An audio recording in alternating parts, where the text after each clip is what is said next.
పాము కాదే, ఉడుమ్స్ వచ్చింది. ఉడుమా? ఎక్కడా? ఏది? అక్కడిక్కడ చూస్తే ఏం కనబడుతుంది? పోయి అద్దంలో చూసుకోపో. ఇట్లాంటి బుడ్డ వరక మాటలే అద్దంటున్నా.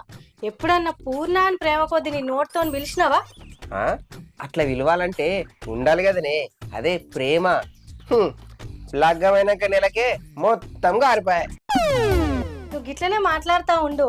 ఏదో ఒక రోజు ఇంట్లో నుంచి వీక్తా. అప్పుడు నీకు మంచి సేడ అడిగేటోడు కూడా దిక్కుండడు. ఒక చేత మంది గ్లాస్ పెట్టుకొని, ఇంకో చేత సంకల కుక్క పిల్లని పెట్టుకొని, మనసు గతి ఇంతే, వయసు గతి ఇంతే అనుకుంటా అని దేవదాసు లెక్క అప్పుడు ఏడ్చుకుంటూ ఉంటావు. పట్టు ఇక సాయిరా. నువ్వు అన్న దాంట్లో ఒక్కటి మాత్రం నిజమే.